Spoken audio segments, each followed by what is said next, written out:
Just how the format's going to work. Pran's going to speak and work with us for this session, and then we'll see what happens afterwards. See what whether we go into breakout rooms. We'll kind of read the room if you like. So with great delight, welcome Pran Patel. I've been wanting to have this session as part of this project, as I said, for a long time, and really admire the work that you do. In fact, I'm just written a chapter in a book, and part of that is about your reflecting on your work as well, how it's changed my thinking. So without further ado, Pran Patel. I'm going to blush. So this is me, and there's some details there. The website's there as well. Please do visit, and lots of resources to find. There. First thing I want to do is show everyone this slide. I just want to say presenting's hard, so please do forgive me if you see there on the top left, it says what's on the blackboard, what a teacher's seeing, what students are seeing, what students remember, what's gone through the test, what the cleaner is seeing. I don't make any apologies for this. This session is, at the very least, designed to make you feel uncomfortable. In my sessions over the last 20 years, I've had anger, I've had denial, I've had people scream in my face, bang desks. I've been physically assaulted numerous times because of my work. Yeah, let's not talk about that too much. I've had all manner of nonsense. My parents being attacked, false police allegations, all manner of nonsense. But we still go. If you do feel any of these feelings uprising in you, what I want you to understand is this is really natural. Because it is, when we hear things that make us uncomfortable, what we're trying to do is to individualize them and take them on as an individual thing. This is not an individual thing. This is a structure. It is the structures and systems that have led us to this point. So the first thing is, in the chat, what I'd like people to do is just type in the chat. We're going to type into the chat what that top word there, diversity, means. I don't want you to press enter yet.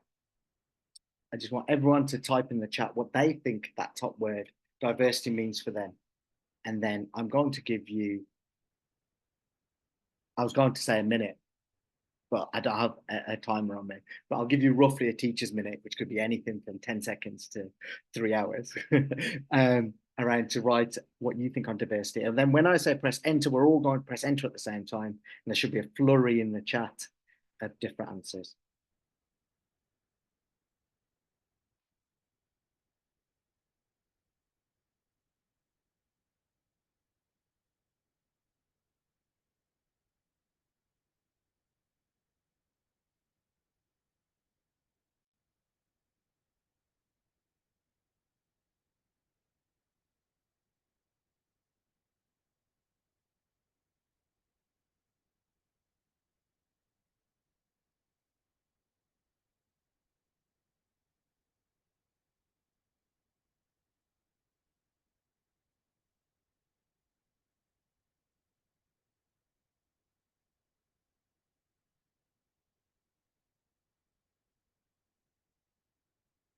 That about a minute? Press enter wherever you are. I want to see a flurry in the chat. Celebrating difference, wonderful. Life expresses itself. Thank you, Grace. That's really good. Range of differences represented all peoples, race, culture, religion, differences, variety, ideologies, understanding, representation, varies. Yeah, thanks, Margaret. Obviously, it's about lots and lots of differences. I often think about diversity and decolonisation as leading all of those things, but leading to that bottom word, belonging. I often talk about belonging as being measured by how much of yourself do you have to leave outside your door before you enter a professional or a private space or a personal space. I'm a former assistant head teacher. I led curriculum and standards for quite a long time in London. And all of those times I'd be suited and booted in a three-piece suit and going to school, going to SLT. Now, the most formal clothes I wear are my traditional kurta pajamas or my guru shirts and my moja. Would I have ever worn those to school? I don't think I would ever have done that. And that's not because of formal rules. No one said I couldn't do that. I just didn't feel as though that part of me belonged in that space. So I think it's really important. We think about diversity as celebrating everything from neurotypical to neurodiverse and every single tranche in between that, every shade of melanin across the spectrum of genders and sexualities, the lot. And I think it's important because they make the myriad of human existence. They are, or diversity is us. So I think the aim of diversity and decolonization is ultimately to make sure everyone really belongs in that space. So I'm going to start with an anecdote. Those who know me have heard me speak before, know that I like talking. I like using my own experiences to really, really get into the minds and challenge people's thinking. God, I think it was 2020 now, which was the first or the second year of the 100. Now I'm a cricket fan, and the 100 is a new format of the game.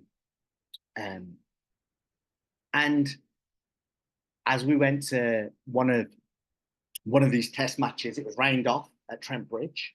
I was with my two brothers, Gareth and Michael, in the car on the way back. And Michael turns to Gareth. I can see him nudge him in the front seat and says, "Oh, have you seen the 100, Pran?" And I was like, "Yeah." He goes, "Yeah, the women's game's on before the men's game." I respond, "Yeah, it's wonderful. It's marketing genius. Because if you're a cricket fan, you're going to watch both games, and the women's game is free." So I thought it's absolute genius. And then Mike, I can see him wink at Gareth, and I know he's going to try and bait me now. And he says, "I don't like it. It's not as entertaining." And in my head, I'm saying, just leave it. Just leave it. This is their cantankerous nature. They know what I do. Just leave it. So there's silence in this car. And then, "Go on, Pran," Gaz says. "You've got an opinion." And the first thing that came to my mind was, "Why is it entertaining, Mike?" And Mike says, "You don't get blistering pace and power hitting, which is the same." And the first thing in my mind were to respond or retort was, actually, I think you'll find that the top professional female cricketers bowl at close to 85 miles an hour, which is faster than all of us by a country mile. Power hitting, they move the boundaries in a couple of meters, if that. Again, much better than anything that we can do in the car. But I stopped myself and I thought, who chooses that power hitting? Who chooses that blistering pace are the measures of entertainment in a game like cricket? I don't know if anybody doesn't know about the game, which is widely known as also a game of the mind, almost like physical chess. Who decides that? Because if that is the metric for entertainment, then women will always, or womanness will always come second to men. And the only way women can compete in this way would be to take on traits of maleness, to become better at power hitting, to become faster. What are our metrics for success? What do we value and why? Now, this is what I want to really challenge in our thinking. What do we see as being knowledge, which is powerful, knowledge which is worthy, and knowledge which is acceptable? And what do we see as knowledge which is not? Again, I want to reiterate that these structures have been trained to every single one of us, including myself. And I said in the preamble to the recording, I talked about how I'm seen as an expert in the field, and relatively I probably am, but I still make mistakes every single day. I'm indoctrinated in the same way as everybody else. The foundations of my epistemology, my epistemic foundations are exactly the same. I have to catch myself, and I have to readjust, and on a daily basis. And I think that humility has to come with any sort of work which talks about decolonisation. So decolonisation is about metrics. It's about removing the impact of colonization from your minds. It's about removing this idea that cricket can only be entertaining if we can whack the ball 100 meters. It's about removing the metric of an artist is only worthy if they've sold in auction houses, in Western auction houses, for lots and lots of money. It's about removing all of those metrics. In fact, it's not about removing, it's about challenging those metrics for something that could have existed pre-colonization, and to be appreciated for the knowledge and the ontologies as they are, and that's the word. Well, and we can't really talk about decolonization before we talk about what colonization is. Now, there's a bit of a snippet there that was deliberate. Can we name any empires? I want people to shout out, because if you're in the room, I'd like you to shout out. But if you feel empowered enough to shout out, please do unmute. You can hit the space bar and shout out some empires that have existed, or drop them in the chat. But 30 seconds. British. Sorry? British. I got you there. British. Absolutely. Could be a couple in the chat.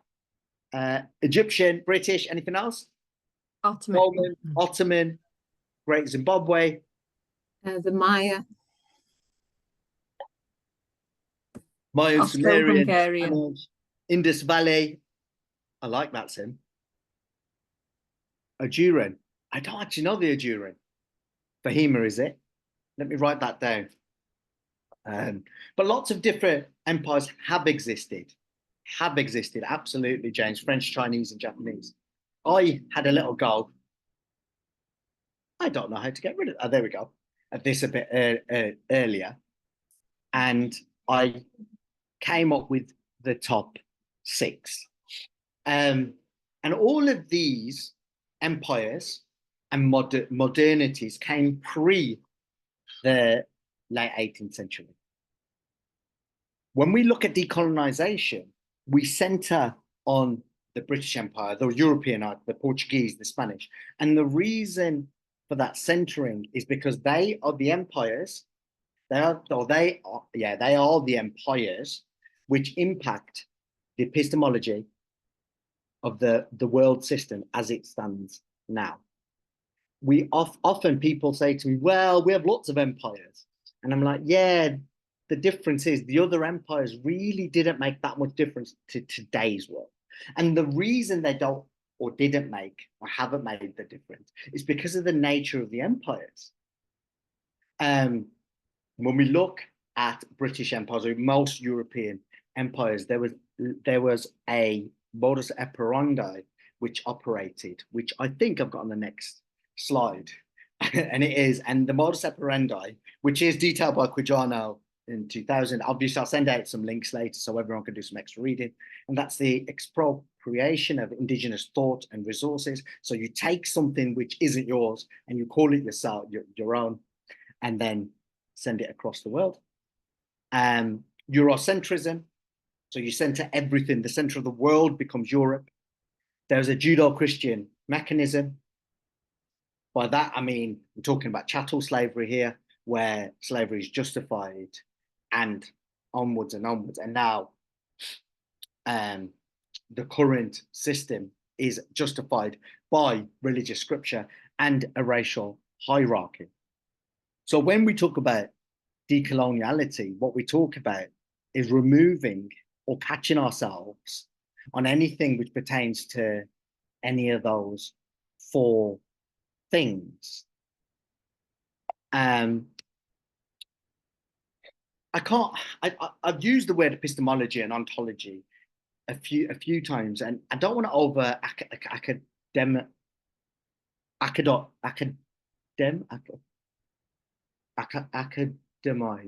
academize. Apologies. It's been a long day. I'm sure I've got that from Jane from earlier, but I suppose it makes me feel a little bit human. The topic too much. But your ontology is the way you view the world. Your epistemology is the way you gather the knowledge in the world that you have. So a lot of people know my first degree was in science. I did physics at the University of Birmingham, and I loved it. And a lot of that was based on what we call a positivistic system, positivism, where you very much rely on numbers, relationships, and my epistemology there was very much a Karl Popper's version of the scientific method. You control lots of variables, you change one, another one changes, and I'm sure the science teachers in the room are thinking, yeah, this is the GCSE inquiry questions that come up, independent variables, etc. And that's fine when we're looking at small experiments. But there's another whole tranche of ontologies that exist, and that's post-positivism. Here we have the constructivist idea that the way people interpret also matters. What people in education miss out is all of the social sciences is based on this idea of a constructivist way of thinking. So when we talk about race on the whole doesn't exist. Race is an 18th century construct, a social construct constructed simply to uphold the idea of coloniality that I mentioned earlier. But I'll come back a little bit later to this idea of qualitative research being different but having the same value as quantitative research. What I'd like everyone to do is to write down the last 10 successful people you have taught about. Maybe just do 5. And in those 5, tell me the metrics of why you chose those people. I'm going to give you 2 minutes, and I'm going to turn my video off and go and get my phone so I can actually, I didn't want to do that.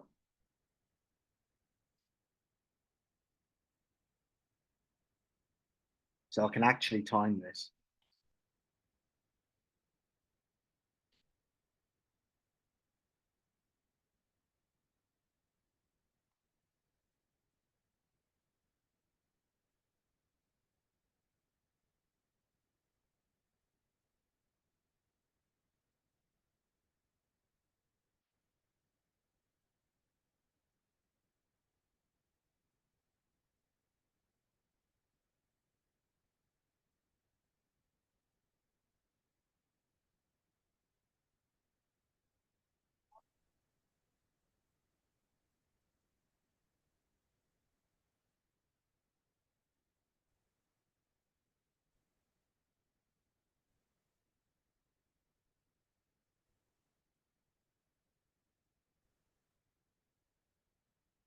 Right, 1 minute.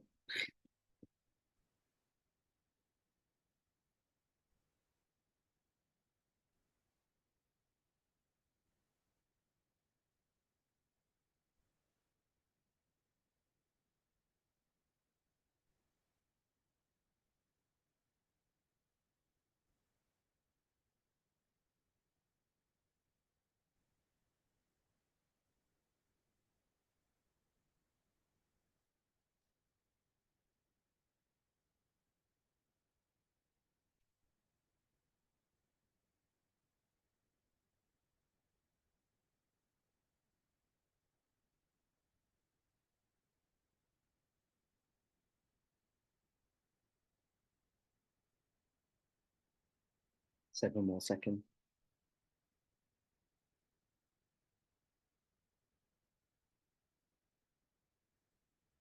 Okay. Anyone willing to share?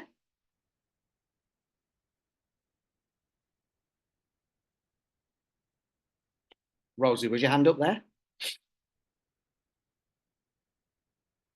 It wasn't. I scratched my head, but I'm happy to do it. Oh, that's wonderful. Thank you. So I'm a P4C trainer and an English teacher. So it was hard for me to think of this is what I've got. I've got Sojourner Truth, because we were teaching rhetoric. That's the metric, is like good language. William Shakespeare, same reason. Benjamin Zephaniah, same reason. And then Jeannie Baker, she's a picture book author. And then my last one was Darren Chetty, who has just successfully defended his PhD on the gated community in P4C. And I was teaching about him as a P4C trainer. So the first four were probably English teacher, and then the last one was P4C trainer. Yeah, yeah, absolutely wonderful.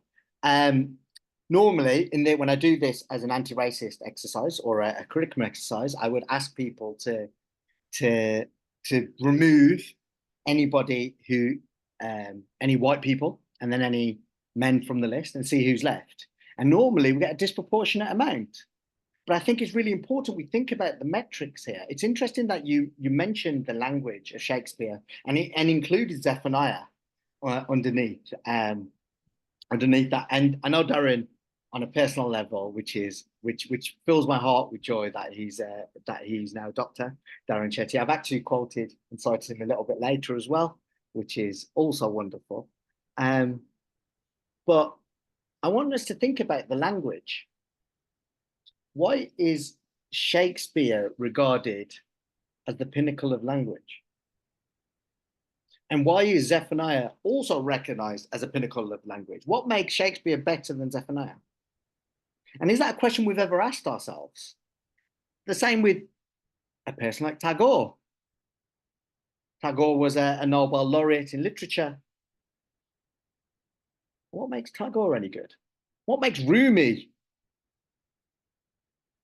a great poet? And that's the thing I want you to really start thinking about. Where does the thinking, where do our metrics, and what is impacted by those metrics? And remember those 4 different sections I talked about earlier, which was indigenous thought. Where is the indigenous thought in the metrics that you are thinking about? Indigenous thoughts, indigenous people have existed from the beginning of time. They have been in the majority from the beginning of time for the majority of time. Europe is not the center of anything. 40% of the world's population live in Asia, 40. An Abrahamic lens is again not the center of everything. And it was good to see representation, Rosie, in that. I'm not having a dig at this at all. But is that representation based on a colonial metric as opposed to a metric across the board? Because even the people of color you mentioned are people from North America and the UK, right? And there's an argument. I'm not saying we shouldn't. Don't get me wrong. I'm not saying we shouldn't include people, but I'm saying there's a question, a challenge that we must start making in that. Are there any science teachers in the room that would be willing to talk?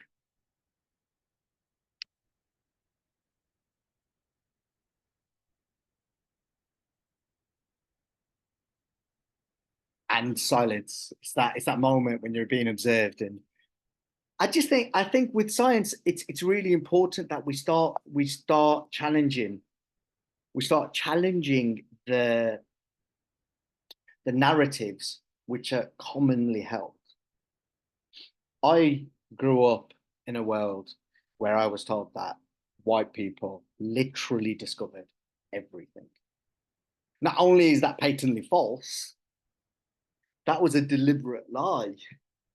If we look at slightly, scratch the surface slightly, what ends up happening is we start uncovering all manner of colonial harms and narratives which take us away from truth as a whole. I'll come back to that a little bit later. There's 3 different aspects of decolonisation that exist. There's the physical, I'm sure everyone's heard of the Rhodes Must Fall campaign. There's the emotional, where the aim of which is for acknowledgement and then reparations in apologies. But the work that I'm most interested in is epistemic, and that's in the foundational thing, the thought process that go through our heads, the filters that start, in fact, not even the filters, the foundations we build knowledge on top of to dismantle and undo them. When we talk about any curriculum, the word comes from this idea of a race or a chariot. And I think it's really important that in a race to the end, or in a story of start, beginning, and end, everything is important.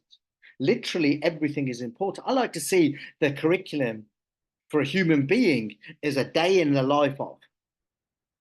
Your year 3s and 4s today wrote a couple of lines in the knowledge they had today, or they received today. The way they interpreted that, they wrote that in today's book. What is the knowledge us as educators and facilitators, what is the knowledge we give them? And are we promulgating, are we reproducing the same tainted knowledge from the poison ground and the fruit of the poison tree? And I talk about that in the book as a great analogy. I won't bore you with that now, but are we creating more of the same? The problem with diversity is what we do is we have whiteness, which is the quality of being white, is still held as being the absolute number one quality. An example of such is having a white sounding name or whitening your CV, because we know that if I was to remove my name from Pran Patel and put it as John Smith and applied for lots of jobs in schools, John Smith gets more interviews for the same jobs. We know that pervades through. I want to shout out the work of Charles Mills. Again, there's a lots and lots of writing on there, and the reason I put the writing on there is because when I send this out, you'll be able to read it. But the social contract and Rousseau's social contract pretty much talks about that human beings give up certain rights for the other rights that we receive. It's not a choice as such, but bear with me. And that's Rousseau's social contract. I can't run around naked in this city of mine and expect everything to be okay and not be arrested, because I can't do that. It's part of what I sacrifice for that. The racial contract here is Mills's work from the book of the same name, talks about how melanated people's lands, resources, and literal bodies can be commodified.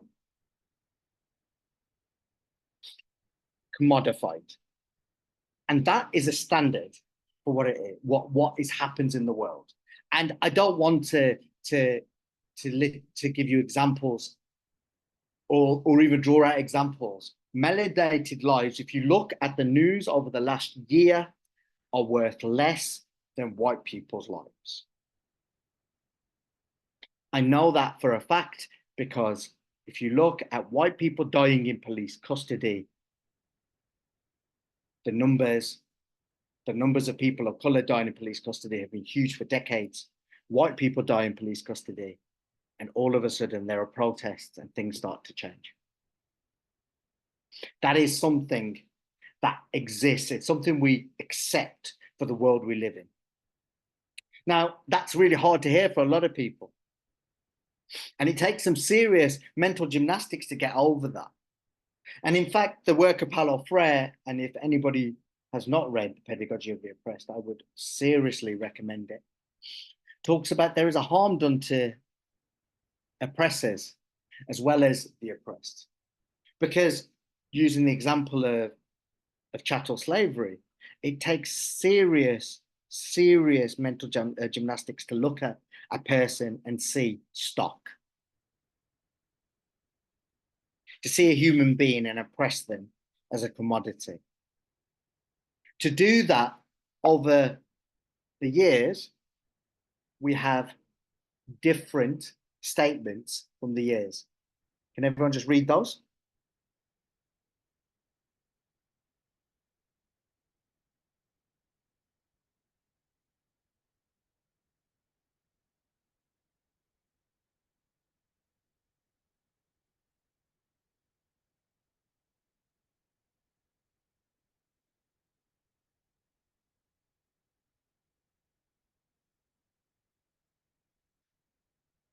The progression for justifying colonization and now neo-colonization has always evolved. From the animalization of people to the savior trope,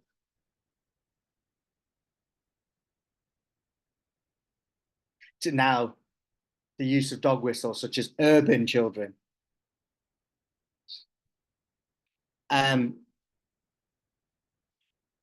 It's really interesting, Rosie, you mentioned Darren's work. And I think Darren talks about in his gated community work, I think he does talk about reasonableness and what's this idea of reasonableness. And I want to hark to, and it's really bad, I can't remember the author of this paper, the violence of politeness. Because if, as people who propagate philosophy, we don't protect people from harm through critical thought, through an interrogation of self, what ends up happening is we just get more of the same. Obviously, I've got a couple of things cited from Darren's work there.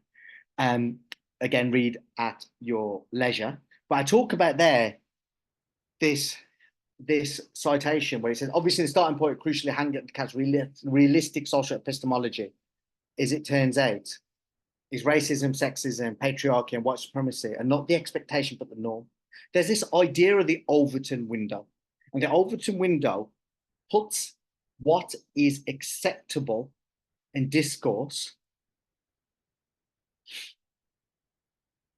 open. And what should happen here is we should be able to, in P4C, I believe, we should be able to talk about everything, but it has to be done with the analysis of bias and colonial thought in mind, because if we don't, we get more of the same. So let me just talk through I've talked a lot there.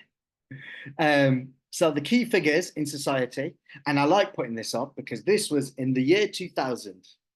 And in the year 2000, the top 100 Britons that existed, the top figures there are there.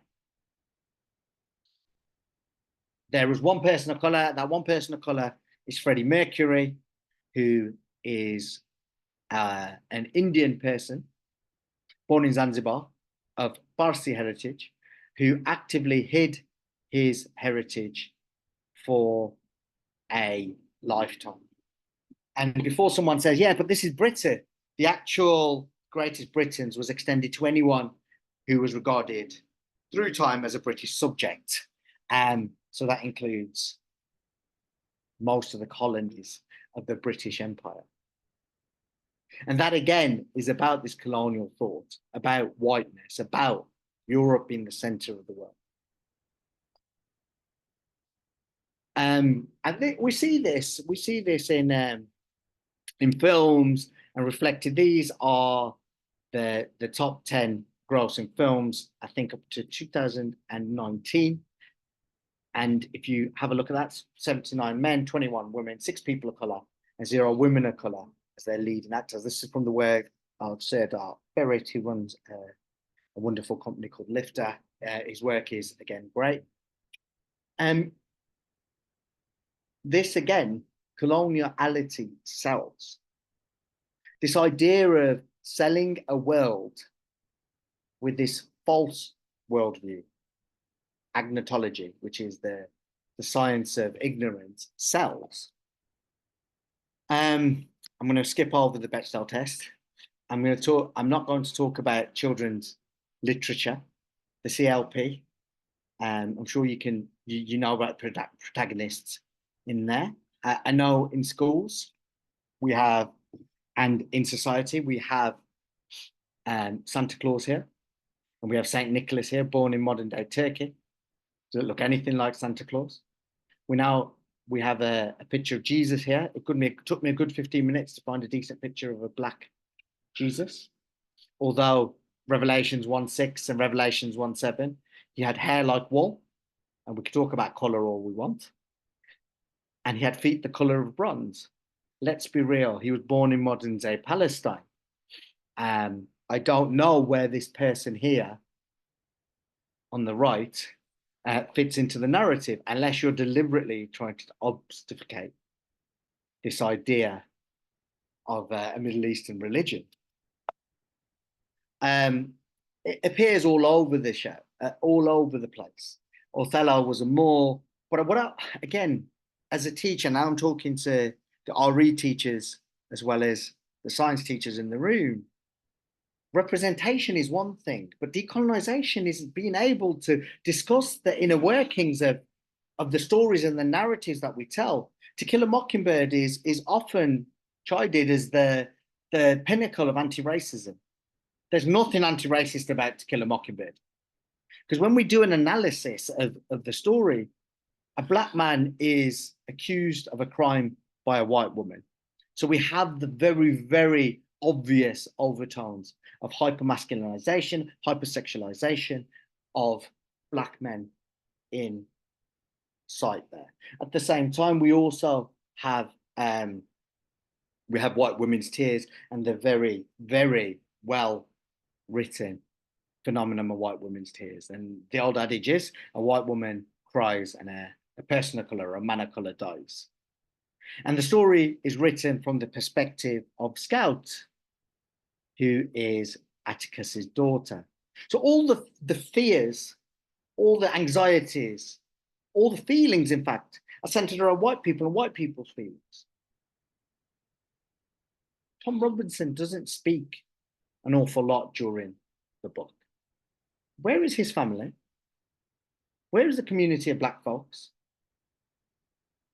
Where is their voice? Well, anyway, the story ends with Atticus Finch riding in, trying to save a black man from his predicament. White savior trope there. He fails, and the black man dies. But it's okay because the white man has won the support of his community. There's nothing anti-racist there. That just seems like more and more of the same. When I'm talking of Mice and Men, the only person cited in the book as having other books is Crooks. And how many classrooms across the country is he taught as being really resilient because of the racist abuse he receives, or really intelligent? When we look at Dixon's work, and again, he's heralded as a massive person for class representation. And yeah, but while Dickens was alive and writing about class representation and class divisions, chattel slavery was a real thing. What does his omission say about the colonial thought? And if you've never thought about any of those narratives in any of the things that you consume, I ask all of us to question why. I can't watch a film without now seeing problematic tropes that exist. And the reason for that is once you see, you cannot unsee. There's a couple of examples here. I'm not saying you can't enjoy these films. Indiana Jones and the Temple of Doom was one of my favorite films growing up. Literally my favorite films. But the reality of that film is you have Harrison Ford is stuck in India. He's asked by some villagers to go and save their children. He goes into this massive cult leader, played by Amrish Puri, who's utilized these precious Hindu artifacts, shivling. And Harrison Ford, a white man, a non-Hindu, utilizes the power of the shivling to rescue the villagers. No person of color can do that. It takes Harrison Ford to do that.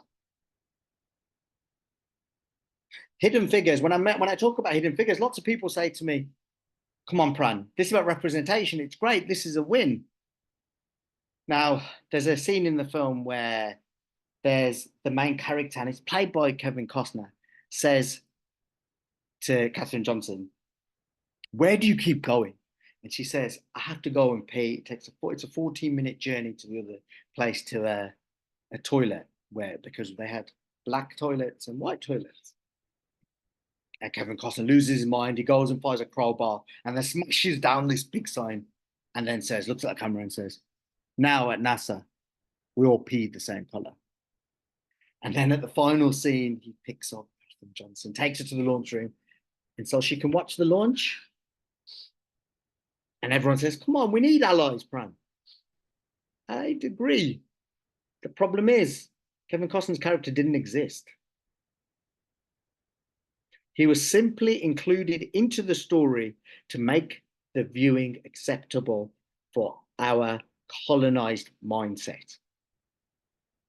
There have to be good white people in the world. White people of color have to be saved by somebody.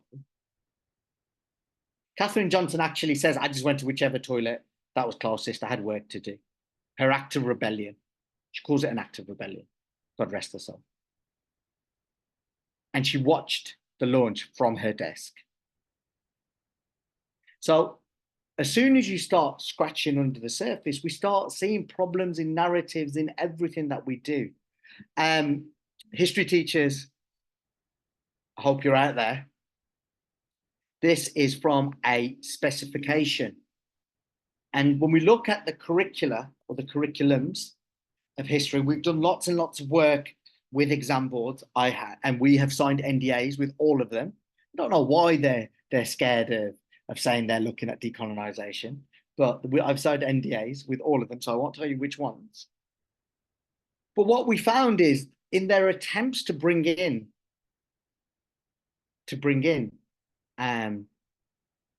places which are not in Europe, what's ended up happening is they've just made the curricula more Eurocentric. Now, what do I mean by that? Well, this happened in the South Pacific. The Treaty of Lausanne made this happen. And this impacted the people of Europe by. Well, the people in the South Pacific had existed from time immemorial. Why is their story not as valid to be told? And yes, of course, the Ottoman Empire and the fall of the Ottoman Empire is really important. But it's important in its own right. Never mind World War I and World War II.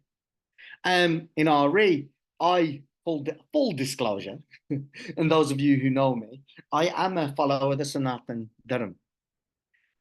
And this I have a real thing about in RE. Hinduism is not a religion. It is just not a religion by any sort of way you can see it. You can see it. Hindus have a personal relationship with God. And I'm not talking for the 900 million or the 1 billion Hindus that exist in the world. I'm talking about my very small branch that exists in my world. I can talk to myself because we are such a broad church, because the ideology is completely different. Hindus do not have gods. We have Bhagwan. It is a completely different idea. The number of times people say to me, yeah, but there is only one God. Hindus believe in lots of different of forms of God, all making up one. And I say, yeah, you're talking about the Virat form of Krishna or Brahman or Shivites or whatever you're talking about. However, some Hindus don't believe that. Some Hindus believe in pluralism, and that's okay. But talking about the Virat form of God as we know them, we would call that Paramatma, which translates to ultimate soul. And every human, every living entity is part and parcel of the ultimate soul, Paramatma. Param means supreme, and Atma means soul. From there we came, and there we must return. That is not God in any shape or form. But the only way we can get to that, and the way we teach RE, is through an Abrahamic lens, by having gods that we pray to. The whole concept is colonized through and through. I really want RE teachers to start embracing this idea of what I do in my form of my practice and my relationship with God can be completely different to somebody who follows the same branch, who lives across the street, and that's okay.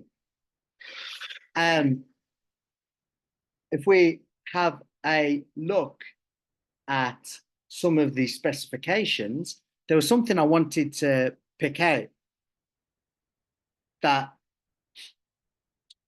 in both of these, anyway, it was Eurocentric, and it is the actual homogenization of this idea of indigenous practices, as opposed to just having them have value for them and the stuff. I think this is it for Hindus in the Great Britain. I get the contextualization and the origins and the meanings of Ori and Diwali.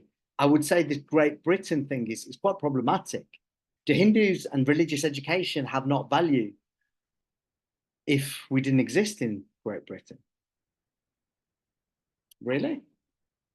And there we have a form of the Viratru, where some people believe all of that, and Hindus will see this Hindu will see each and every form as being valid. I said earlier that I'm listening and doing some work on the maintenance phase, which is a podcast about wellness. I, at the moment, obsessed about obesity and this idea that we have an obesity crisis. This is just false. And what we teach in science lessons, and those of you, again, who know me know I taught science for 2 decades. There is this idea that BMI is a measure of obesity, of health. There's this idea that you can look at somebody and tell how healthy they are. Again, this is a colonized thought. It comes from this idea of white people thinking, I know I'm superior to other races of people. I just need to work out how. BMI as a whole is a really poor predictor for body fat percentage and obesity, really poor. I mean, really poor. I'm talking around 50%.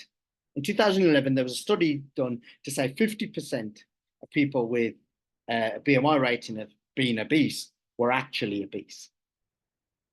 This has now become the standard in medical practices.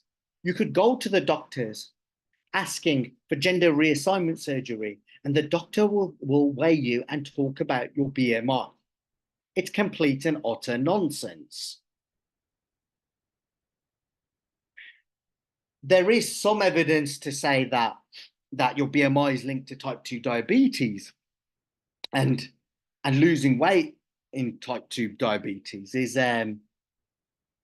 helpful. The vast amount of data actually doesn't say that. The vast amount of data says that diabetes is caused by the where you hold your fat, and where you hold your fat is predetermined by if you are a person of the colonized peoples, and your body has gone through various epigenetic, or your legacy has gone through various epigenetic changes to mean you hold visceral fat more likely. And stress. All of the BMI studies were done on cis het white men, barring in South Africa, where they sampled a few of the Bantu people, but concentrating on the white European people of South Africa.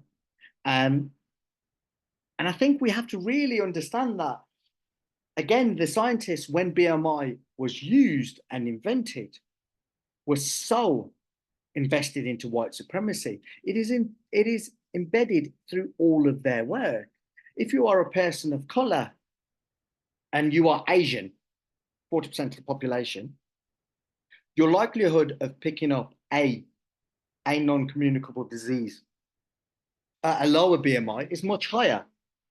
If you are racialized as black, the likelihood of you holding a higher BMI is also higher. Any standardization across the board is only done to create a racial hierarchy. And when you put white people at the top of that hierarchy and then create the numbers underneath, and I'm talking about Alfred Binet's IQ tests and everything else, and you work backwards from that, people of color will always be put in an inferiority or an inferior position to the perceived whiteness. In philosophy for children, I think it's really important, and I think everyone should Google this person's work. It's about dog whistles and fig leaves. I can see someone just put something in the chat. Yeah, I know I've talked for ages, Jane, just putting the hook on to tell me to hush up. And I know I've talked for ages. I just wanted to get through a lot of this.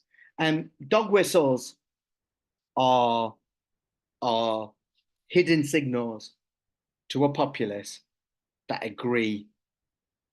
Hidden signals which are normally based around race. Fig leaves are things which are barely hidden. A dog whistle would be Nigel Farage during the 2018 election said something along the lines of Labour care more about the people of Islington than they do the people of Hartlepool. Now, for me, somebody who advocates critical thinking, I'd say, well, first, let's have a think about the agenda here. Let's think about everyone involved. And the dog whistle, obviously, is the people of Islington. And the majority are people of colour. People of Hartlepool are not. So the dog whistle there is, well, Labour care more about black and brown people than white people. Even before we break that down, and I'm not a fan of any political party, even before we break that down, I want us to really think about the people here. Because the people in Islington and the people of Hartlepool have more in common with each other than they do Nigel Farage. So what is the power of that dog whistle? So, and how do we hold those with dog whistles who are using dog whistles or fig leaves? Fig leaves are barely. I'm just going to play devil's advocate here. What happens if we just find that black people are less intelligent than white people? What happens when those statements are said after your stimulus? What do you do? And are you adept at using critical questioning to create a community to hold people to account by their words? I talked about colonial thinking. I think this is the pinnacle of it. Nobody bats an eyelid when white characters or characters of color are played by white actors. But there was hell on earth to pay when people were thinking about Idris Elba as becoming a James Bond. The hierarchy is set clear as day. Banners of Hispanic or Latinx heritage, and we have Ras Al Ghul of Middle Eastern heritage. Shockingly, means head of the demon in Arabic in the comic books, being played by Liam Neeson there. And these are just some of the things I wanted to say, which lead on from colonial thought. And I'm going to leave the floor open for 10 minutes for people to talk to me, please. This is about a study on 6 million students. If you are of Caribbean heritage, you are 2.2 times more likely to be assessed as having an SEMH need. That's going through the system, going through ed psychs. Again, colonized thought, they use something called cognitive assessments, which are essentially white supremacist IQ tests. And if you remove socioeconomic status, I'm not sure you should, but if you do, that number still falls to 1.6. That left Professor Strand of the University of Oxford saying this. Is it that these young people from this ethnic group are more confrontational with their teachers because of gang culture, or is it a perception of their behaviour? Or is it both? When we look at the world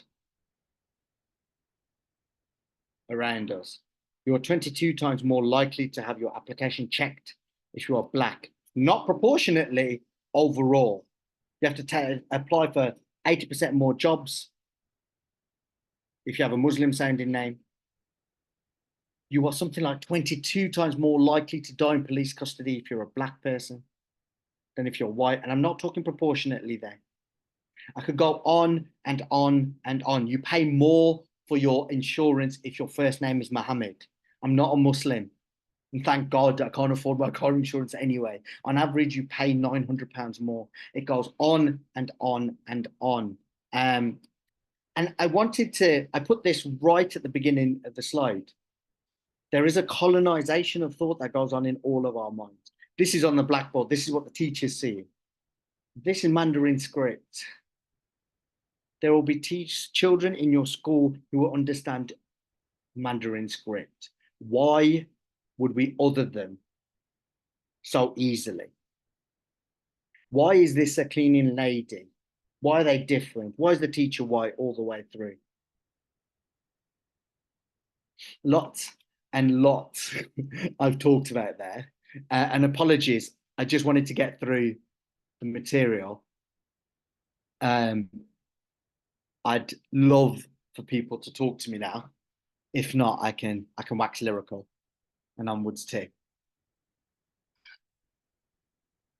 can see a hand up. Rosie? So I have a question. I sent it to Jane and she said, ask you. Wonderful. So my question is, in my work, trying to de/colonize, I have tried to complement de/colonizing the curriculum with then de/colonizing educational spaces and educational relationships. And what do you think the balance between these different ideas should be? So I might just mention, to not assume people would be familiar with it, that I use the / in de/colonize to understand that I can never fully decolonize. Yeah. Absolutely. I think, and this is going to sound like I'm hippy dippy, but Paulo Freire says there can be no education without love. If you don't have a safe space for education to happen and learning to happen as a community, then it doesn't matter what we teach them. The knowledge comes secondary. The example I use is, I've seen a white teacher say to a child in Maharashtra, the capital of Maharashtra is Bombay. Now there's something fundamentally wrong with that. Because although lots of locals still call Bombay, the reason it was called Bombay is because Britain's B was appropriated into the capital, Mumbai. If there is not a process of causing that learning space where the teacher brings in that information, the child also brings in their information, the learner, and then together we create something new, which is wonderful, and we all take away. We don't really decolonize. I don't think we educate. This idea, again, I'm talking Freirean here, but this idea of banking, I have this information here, this fact, this date, go take it with you, learn it. I can tell you all of the dates. I can tell you about all of the names, all the things that led to the Holocaust. But if we can't fundamentally feel and empathize with the atrocities that happened, then what are we educating? What are we actually trying to do? And I think that and again, it feels like I'm preaching to the choir, or I'm preaching for stuff, and I don't mean to. But this idea of decolonizing spaces is fundamentally one of safety, and that's what I will say. And schools and most classrooms and most educational spaces are not safe spaces for people of color and those who have protected characteristics. They are just not. And my classroom is also not a safe a safe place and make it as safe as I possibly can, but it's not a safe place. And I think that's something we have to endeavour to do first and foremost. Did that help, Rosie?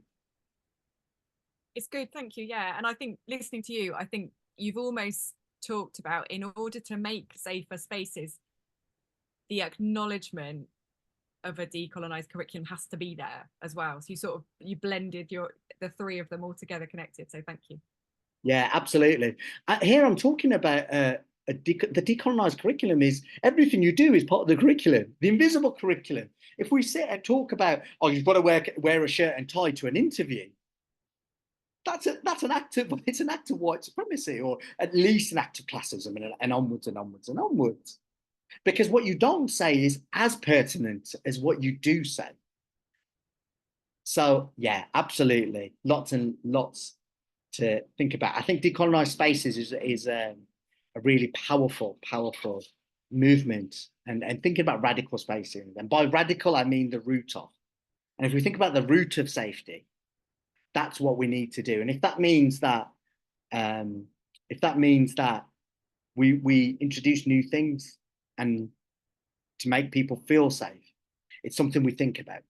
I'm again, my ADD is kicking in here, so apologies if I'm going off on one on a nice little piece. I had a conversation with someone around alcohol at a staff do, and I was like, well, if you were a Muslim or a person who doesn't drink, that makes the place unsafe for you.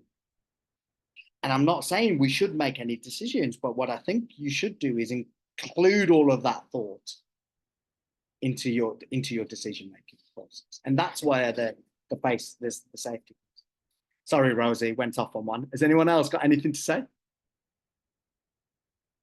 Please do talk to me. I'm not that scary. Sorry, this is Sim. I can't find my raise hand thing is dropped off. Yeah. So question that I had is, if you are in a school where people have been doing the work to decolonise the curriculum by looking at diverse stories they can bring in from around the world and Britain, and yet there's not really been any CPD training on practice, on facilitation, do you think it's possible to decolonise the curriculum just from looking at the curriculum? Honest answer, I think it's really difficult. I think all of this is really difficult. I've been a curriculum specialist because of 20 years of reading. And even now, I'm not, I'd say, the expert. I still introduce narratives which are and can be problematic. I think when you look, I'm going to say it. The problem with the UK system is we're obsessed with measuring. Learning is not the aim of teaching. The aim of teaching is now getting young people to absorb lots of knowledge, to regurgitate at an exam, whether that's at age 6, 10, 15, 18, whatever it is.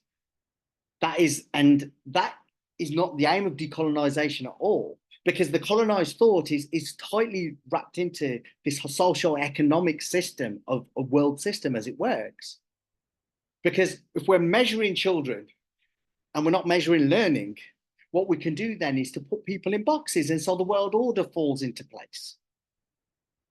And by world order, I don't mean a conspiracy theory. I'm talking about the way things work across the board. So when we look at decolonisation, I think the first thing we need to do is if you're a history teacher, make them better at history. If you're a science teacher like I was, make them better at science. I don't care what's on the exam paper. Make them better at critical thought. Make them better at analysing numbers. Make them better at asking the difficult questions. And to do that, you have to move away from the habitus and the way things are normally done. And therein lies the danger. If you're in a school where people are doing the work and are really just putting in faces, black and brown faces, into narratives, what I would say is claim your own spaces. Those four walls of your classroom can be as safe a place as they could be. You could really challenge your own colonial thought in that space. You could really challenge and propagate the thought in that classroom. And then once you've got something good there, you can then bring other people in. And that's what I did, right? In the year 2000, when I was out doing this, I had no power. I was a main scale teacher teaching in inner city Birmingham at the time. And that's absolutely what I did. Sorry, Sim, again, I'm not sure if that answered anything, but did that help? I think, I mean, I obviously don't think you can do it without the training in CPD, and I've been delivering the CPD in school over time, but I think it's the lack of understanding that it's not just like a one-off after school CPD. This is bringing people on a long journey, and I think also it's the first time in like 24 years that I'm teaching in a school where predominantly it's 80% non-white, but the teaching staff is 90% white. And that's quite a big difference in terms of ethnicities.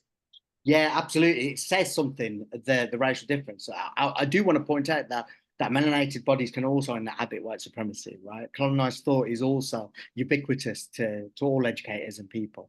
But you're right. I don't think it's possible. I don't think if we don't hold you don't hold yourself to account constantly in those radical conversations, then I don't think you can decolonize the curriculum in the way that. And no, I agree with what you've said, because I've also got some members of non-white members of staff that have been there 8-9 years trained in the school, and I've had to challenge them on things that they're saying and doing because they've just been trained in culture of how things are done, and that's also, it's difficult for them, but obviously they're happy to start seeing it through a different lens, but it's difficult.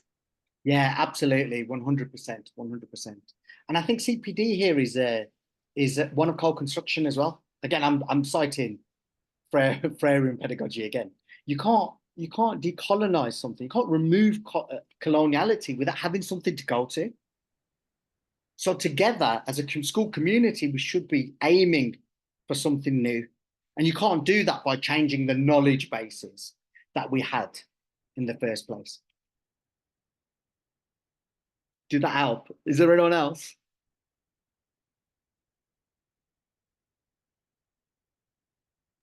I'm just going to jump in. I could just listen. I could just carry on listening, Fran, and listening to everyone's questions. But I'm conscious and I don't want to do that. I'm reading a lot at the moment about white supremacy and that sense of urgency, that sort of colonial sense of urgency. So I'm feeling really discomfort about stepping in now at the time, at 5:15. So I want to sort of acknowledge that, but I want to thank you, Pran, for providing a really rich and stimulating provocation. And I know we've got lots of trainers here this afternoon. We've got teachers. We've got all sorts of different people, SAPRE staff, science teachers, RE teachers. You've provided a really rich provocation with lots for us to think about. And my own understanding of decolonisation, I really took away that when you said about, it's about discussing the inner workings. And I think the P4C can offer that space if we offer that space, if P4Cers offer that space. And I really valued as well what you said about safe space, something that SAPRE have been talking about, what is a safe space, as safe as possible. So such a lot of valuable thinking for us as an organisation, but also as trainers, but also teachers in the classroom. So I'm going to just say thank you, Pran, and hopefully this is just sort of the beginning and we can forge a bit more of a relationship as P4C trainers with you, Pran. So a huge thanks to you this afternoon. I'm just going to stop the record and